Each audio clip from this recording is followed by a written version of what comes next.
નમસ્કાર મિત્રો 22 સપ્ટેમ્બર 2025ના રોજ જીએસટી દરમાં ઘણો બધો ઘટાડો થવાનો છે એ આપણે બધા જાણીએ છીએ, પરંતુ આજે આપણે વાત કરવાની છે કે જે ઇન્સ્યોરન્સ પોલિસી છે એમાં અત્યાર સુધી જીએસટી જે છે 18% હતી, જે ઘટી અને હવે 0% થઈ જવાની છે। તો 0% થઈ જવાની છે, બરાબર, એ વસ્તુ તો આપણે સમજી શકીએ, પરંતુ પ્રશ્ન એ થતો હશે કે જે લોકોને અત્યાર સુધી ઇન્સ્યોરન્સ પોલિસી જે છે હયાત છે, તો એવા લોકોને લાભ મળશે કે કેમ। ત્યાર પછી બીજી વસ્તુ એ આવે કે જે લોકોને 22 સપ્ટેમ્બર પહેલાં જે ઇન્સ્યોરન્સ પોલિસી જે છે રિન્યૂ થતી હોય, મતલબ કે એના વર્ષો પૂરા થાય અને ફરી એક વખત ઇન્સ્યોરન્સ પોલિસી કઢાવવાની હોય, તો એવા લોકોને 18% જીએસટી ભરવી પડશે કે પછી આ 0% જીએસટી જે છે એનો લાભ મળશે। તો આવા ઘણા બધા પ્રશ્નો થતા હશે, એ તમામ પ્રશ્નોના જવાબો જે છે આ વિડીયોના માધ્યમથી આપણે લઈને આવ્યા છે। તો વિડીયોને લાસ્ટ સુધી જોતા રહેજો। તો ચાલો શરૂ કરીએ। તો વિગતવાર વાત કરીશું મિત્રો આપણે કે પોલિસીના જે નવા નિયમો છે, જે જીએસટી તમારે લાગવાની છે કે નથી લાગવાની, તો એના વિશે વિગતવાર વાત કરીશું। આ આર્ટિકલ તમે જોઈ શકશો, બિલકુલ સરળ ગુજરાતી ભાષામાં ગમે તે અભણ લોકોને પણ સમજાઈ જાય તો એ પ્રમાણે સમજાવવામાં આવ્યું છે મિત્રો। તો તમારે આ આર્ટિકલ વાંચવું હોય તો નીચે ડિસ્ક્રિપ્શન બોક્સમાં એની લિંક રાખી દઈશ, તો ત્યાંથી તમે ડાયરેક્ટ આ આર્ટિકલ વાંચી શકશો। બિલકુલ સરળ ભાષામાં સમજાઈ જાય એવું લખેલું છે આમાં। આપણે શરૂઆત પહેલાં આપણે આ વિડીયોથી કરીએ, ત્યાર પછી તમારે જો ન સમજાય તો આ આર્ટિકલ તમે વાંચી શકશો। 22 સપ્ટેમ્બર 2025ના રોજ દરેક વસ્તુમાં જીએસટી ઘટવાની છે, પરંતુ આજે આપણે વાત કરવાની છે કે ઇન્સ્યોરન્સ પોલિસી વિશે વાત કરવાની છે। જે વીમા પોલિસી આપણે લઈએ છીએ તો એના વિશે વાત કરવાની છે કે જેમાં અત્યાર સુધી ગવર્મેન્ટ 18% જીએસટી વસૂલ કરતી હતી, પરંતુ હવે મતલબ કે 22 સપ્ટેમ્બર 2025 પછી જે છે તો એ ઇન્સ્યોરન્સ પોલિસીમાં 0% કોઈ પણ તમારી પાસે ટેક્સ વસૂલવામાં નહીં આવે।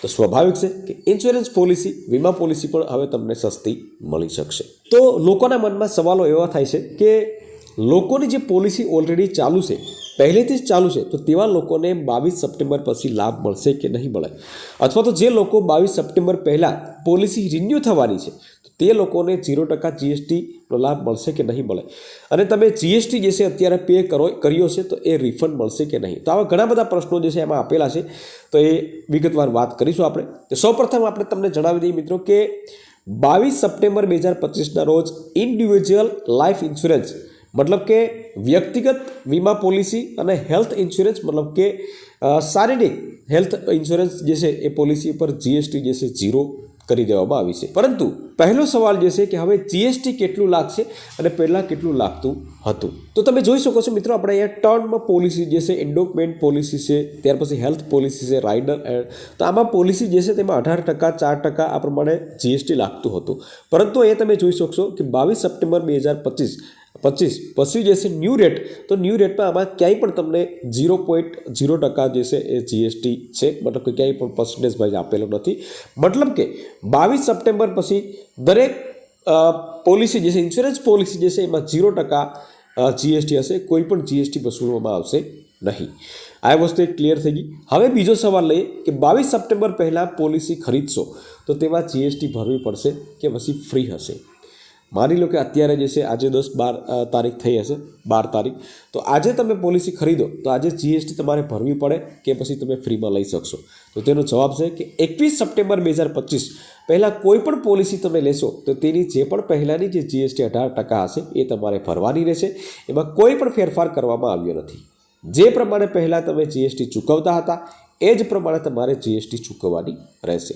પરંતુ 22 સપ્ટેમ્બર પછી કે 22 સપ્ટેમ્બરના દિવસે જો તમે કોઈ પોલિસી લેશો તો એમાં તમારે કોઈ પણ પ્રકારની જીએસટી વસૂલવામાં આવશે નહીં। સાથે સાથે એ વસ્તુનું પણ તમારે ધ્યાન રાખવું જરૂરી છે કે તમારી કોઈ પોલિસી પહેલાંની પોલિસી છે કે જે 22 સપ્ટેમ્બર પહેલાં રિન્યૂ થતી હોય અને તમારે ઓલ્ડ જીએસટી તમારે ભરવાની રહેશે।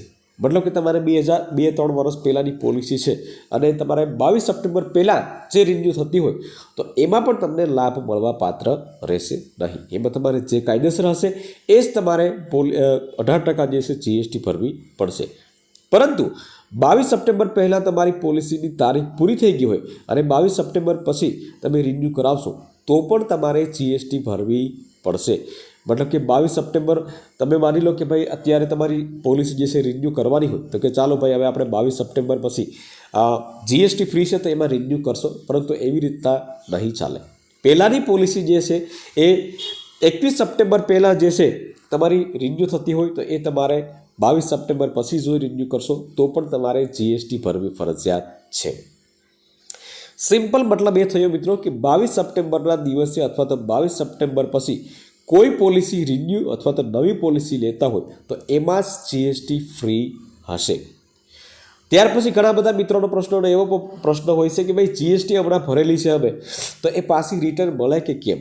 તો તમે 21 સપ્ટેમ્બર પહેલાં જેટલી પણ જીએસટી ભરેલી હશે એ કોઈ પણ રિફંડ મળવા પાત્ર રહેશે નહીં. ચાહે કેટલી પણ જીએસટી હોય તમારે રિટર્ન મળવા પાત્ર રહેશે નહીં.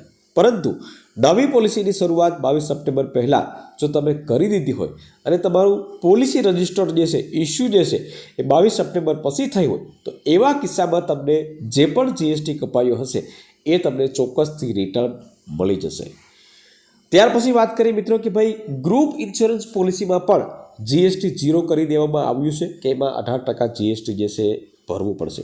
તો ગ્રુપ ઇન્સ્યોરન્સ પોલિસીમાં જીએસટી જે છે 0% લાગશે, એવા એક્સ્ટ્રા લાગશે, મતલબ કે 0% નહીં લાગે, એક્સ્ટ્રા લાગશે. એમાં આ નિયમ જે છે લાગુ કરવામાં આવ્યો નથી. એમાં તમારે જે કાયદેસર જીએસટી હશે સરકાર તો એ તમારે ભરવાની રહેશે.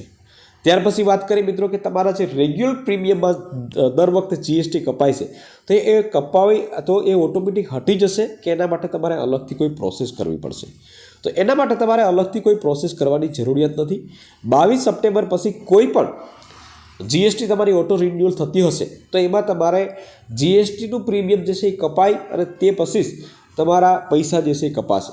મતલબ કે જીએસટી જે છે માઇનસ થઈ જશે અને ત્યાર પછી તમારું જે લીગલ પ્રીમિયમ હશે વિધાઉટ જીએસટી તો એટલા જ પૈસા તમારે કપાશે. એના માટે તમારે અલગથી કોઈ પ્રોસેસ કરવાની જરૂરિયાત નથી. તો આ જે હતી માહિતી જીએસટીની અને પોલિસી જે છે નવી પોલિસી અને જૂની પોલિસીની. મિત્રો આમાં તમને કોઈ સમજાય વાત ના હોય તો કોમેન્ટ કરી શકો છો, અથવા તો આ આર્ટિકલ જે છે નીચે હું ડિસ્ક્રિપ્શન બોક્સમાં રાખી દઈશ અથવા તો કોમેન્ટ બોક્સમાં રાખી દઈશ, તો ત્યાંથી તમે કોમેન્ટ બોક્સમાં જઈને પણ આ આર્ટિકલ વાંચી શકશો. વિડીયો ગમ્યો હોય તો વિડીયોને એક લાઇક જરૂરથી કરી લેજો મિત્રો, શેર કરજો અને ચેનલ ઉપર નવા આવ્યા હોય તો ચેનલને સબસ્ક્રાઈબ જરૂરથી કરી લેજો.